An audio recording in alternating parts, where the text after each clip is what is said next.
Nay, nasira po yung cellphone ko. Kailangan ko pa naman to para sa school. Anak, sorry, wala pang pera si nanay. Pero huwag ka mag-alala, anak. Kapag nagkapera si nanay, bibilang kita agad, ha? Sige po, nay.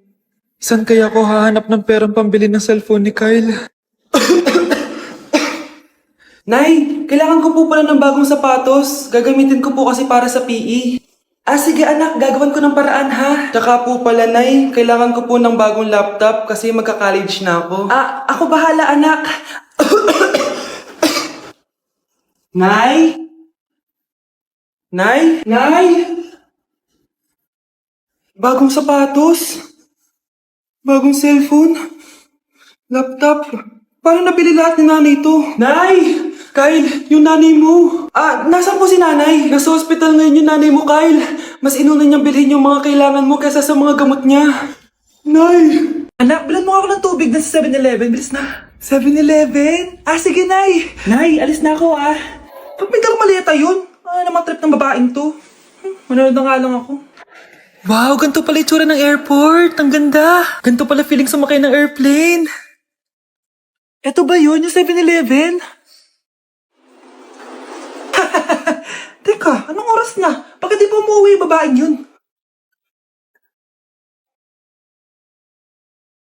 Ayan, ito yung pinapabili ni nanay. Tawagan ko na nga. Ay, hello, Nay. Eto na, nabili ko na yung pinapabili mo. Nasaan ka na, ha? 7-Eleven, di ba, Nay? Oo, 7-Eleven. Diyan lang sa may kanto. Ay, akala ko kahit sa 7-Eleven. Ha? Nasaan ka ba? Sa Japan. Ha? Japan? Ko. Yes po, ma'am. Dok, ikaw ba yan? Anak, samahan mo ako sa doktor. Oh, bakit, Nay? May sakit ka? Oo, ipapacheck ko lang tong skin ko kasi alam mo na, tumatanda na nanay mo. Ay, akala ko naman kung ano. Hello po, Dok. Magpapacheck up sana ako. Yes po, ma'am. Dok, ikaw ba yan? Oo, ako to. Ano ba gusto mo? Para kasing ang oily ng skin ko tapos ang laki pa ng pores ko, oh. Eh di tamang-tama pala tong product na suot ko ngayon sa'yo. Try mo tong Glad to Glow Volcano Clay Stick. 2 to 3 times a week ko itong ginagamit kaya di na ako masyadong oily. Nabawasan din yung appearance ng mga pores ko at nag-brighten yung skin ko. Hindi din to mahirap ilagay sa hard part ng face like side ng nose at nakaka-clean din ng pores. Of course, this is FDA approved and 179 pesos lang to. The best ka talaga, Dok. Parang kailangan ko din yan, Dok. Oo, Scarlett, bagay to sa'yo. Lagyan mo buong katawan mo, ah. Okay, class. Magre-recitation tayo. Ang makasagot, +1. Direct to the card. For sure ako nang magiging top 1 kapag nakasagot ako dyan. Dapat ako ang makasagot niyan, hindi si Samantha. Unang tanong, ano ang card na ginagamit kapag nagwi-withdraw? Ma'am? Ano pa bang card yun? Eh di face card. Anong face card, ha? ATM card yun. Face card, face card. Eh wala ka nga nun? Ayusin nyo, ha? Susunod, ano ang kulay na nasa flag natin? Ma'am, ang kulay po ng flag natin ay red at green. Ha? Bakit may green, ha? Di ba po pag masama, red flag, tapos kapag mabait, green flag? Ano pinagsasabi mo? Diyos ko mga bata ngayon, ang kulay ng flag natin, red, blue, white, tsaka yellow. Okay class, last question na lang to ha. Ayusin nyo na, napakadali na lang na to. Ano ang iniinom kapag masakit ang ulo? Ma'am ako ma'am. Okay Michael, yakap, sulat, kiss pa rin po ni Crush. Okay, next! Thank you. Naman, sino ba siya? Sumasagi ka palagi sa utak. Next! Lo, di pa nga ako tapos eh. Ba't walang magagaling? Mukhang magaling siya. Kifi! Ang Kifi ko! Anong title ng kinakanta mo, be? Kifi po yung title ng kanta. Ayan, kaka-tiktok nyo yan. Next! Sana naman maayos na yung kasunod. Zobagut. Habang tayo... excuse me lang ha. Mali ata kayo na sinalihan ng contest. Singing contest po to. Akala ko po kasi X Factor. Bye-bye. Next! Ang pogi niya. Anita Maxwin! Ano daw? Anita Maxwin! Tama na to! Ayoko na! Wait lang po! Wow! Yay! Uy, mukhang magaling to ah! Kalma! Baby, kalma! Psst, ate! Tignan mo itong nabili kong kwintas! Oh, ano meron dyan? Pag sinuot mo to, lahat ng gusto mo, magiging totoo. Sus, scam lang yan! Para bilhin mo! Totoo nga ate! Tingnan mo! Maging pangit sana ate ko. O diba, wala naman nangyari. Maganda pa rin ako. Tumingin ka sa salamin. Totoo nga. Ibalik mo na ako sa dati. Ibalik mo na sa dati yung ate ko. Asa na nga yan? Gusto ko ng bagong cellphone. Wow, ang galing! Gusto ko na magka-jowa. Tumatawag. Hello? Hi, ako nga pala si Christian, yung jowa mo. Ha? Jowa kita? Bakit ang dumi ng bahay? Ano kayo dito mga boss? Maglinis nga kayo, punyeta! Nay, pwede tumahimik ka muna? Pwede bang haniban siya lang yung tawagan natin? Ganda nito, oh. Sana maging successful yung pagbebenta ko ng damit noon, ha? Mahal, ang dami nating ibebenta mamaya. Manifest natin na makabenta kayo, Nay, para makaahon na tayo sa kahirapan. Hindi ako makapaniwalang nabili ko na yung pangarap kong tig 200,000 na relo. Wow, ang ganda niyan, Tay! Anak, tignan mo to binili sa akin ng tatay mo. Diba ang ganda? Hala, di ba mahal yan, Nay? Mas mahal pa to sa bahay ng kapitbahay natin, no? Magbebenta ulit kami mamaya para mas marami tayong pera. Anak, binilang kita ng kotse. Gamitin mo to pag pupunta ka ng school, ha? Ha?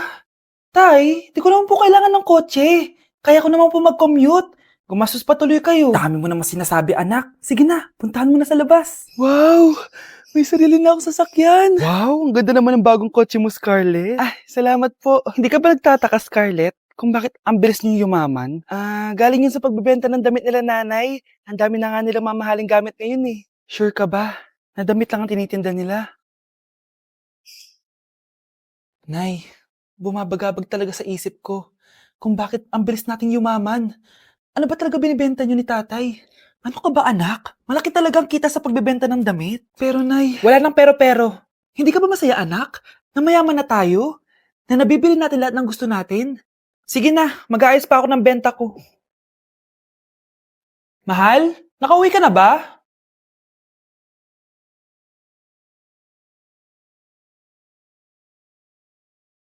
Ano ba talagang laman neto? Nagbebenta sila ng laman loob ng tao. Wow, sobrang ganda, mahal. Buti naman nagustuhan mo, mahal. Nga pala, kinuha ko na yung laman loob ng kapitbahay natin. Si Rosa? Malaking pera na naman to. Mahal, hindi dapat malaman ni Scarlett to, ha? Ano yun? Nasaan yung ledger? Nandito lang yung kanina. Ba't mo winala yung ledger, mahal? Nandun lahat ng mga sikreto natin. Sinong tao dyan? Nay, bakit po? Mga sinungaling kayo?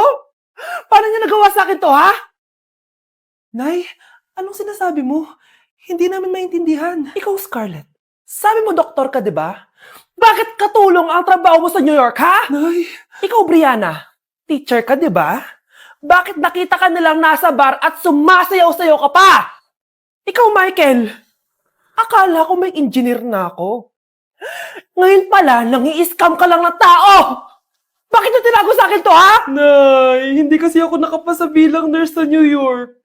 Sabi nila, mas magaling kasi talaga si Brianna compare sa akin. Kaya rumakit muna ako bilang katulong para makapag-aral ulit. Oo, Nay, sumasayaw ako sa bar.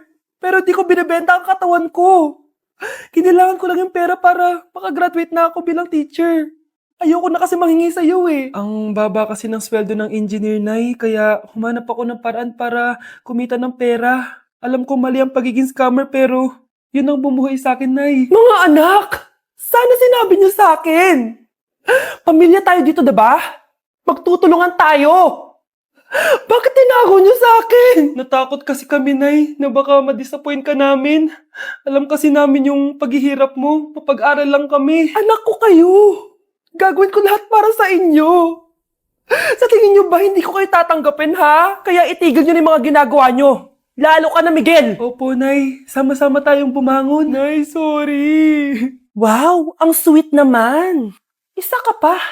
Gusto mo talaga masira itong pamilya namin, no? Lumayas ka dito, pamilyang peke! Ano?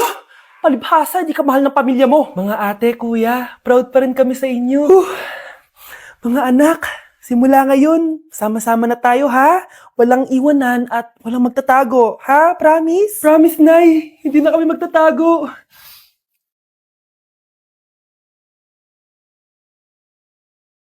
Nay, pengi baon? Ito anak. Lo, bakit 20 lang? May mabibili ba ako dito, Nay? Aba, ba't di ka na lang magpasalamat? May baon ka pa. Nay, dagdagan mo to. Teka lang, nasan yung hanger ko? Okay na pala to, Nay. Babay na. Nay, nagsweldo na ako. Ay, hindi na, anak. Ipunin mo na lang to. Sige na, Nay. Pambili mo din ng gamot yan. Oh, sige. Salamat, anak, ha. Anak, kainin mo na to. Nay, ayoko nga niya. Aba, ang dami-dami nagugutom dyan na bata sa labas, tas ikaw ay mo kumain? Akala mo naman mabubusog yung mga bata sa labas kapag kinain ko yan. Mabubusog kapag eto pinakain ko sa'yo. Eto na, kakainin ko na. Nay, namiss ko na yung mga luto mo. O, sige, anak, lutuan kita, ha. Excited na ako, Nay. Grabe pala si nanay. Buong araw nagtatrabaho. Ang dami na lang sinasakripisyo para sa amin. Siguro, deserve naman nila ng something for Mother's Day. Good morning, Nay. Nay? Nay? Nay, gising! Ano ba yan, anak? Ang ingay mo naman. Hihidlip lang ako. Pinakaba mo naman ako, Nay. Andyan na order ko. Ano namang in-order nun? Happy Mother's Day, Nay. Ang dami naman yan, anak. Eto naman, gumastos ka pa. Okay lang ako. Nay, ano ka ba? May 2 promo ang Mang Inasal ngayon. Nakatipid nga ako ng 106 pesos dito sa Mang Inasal Family Fiesta with extra creamy halo-halo na 8 ounce with drinks na yan, Nay. Available via takeout and delivery. At di lang yan, Nay. Meron pang Treat kay Mami promo kung saan may free scoop of ice cream ka kapag nag-order ka ng regular extra creamy halo-halo via dine-in, takeout, or delivery. Talaga ba, anak? Oo, Nay. Available tong Mother's Day Fiesta Treat at itong Treat kay Mami promo from May 10 to 12. Kaya perfect na perfect to pagsaluhan ngayong Mother's Day. Aw, thank you, anak. Deserve mo to, Nay, kasi ikaw ang the best mother in the world. Hashtag, Moms Deserve Mang Inasal. Kain na nga tayo bago pa ako umiyak. Grabe ang creamy nitong halo-halo, Nay. Sarap ng manok, anak. Parang ang sarap niyan, Marsa. Meron ba ako niyan? Nanay din ako. Ayan, diyan ka magaling eh. O ito, barbecue.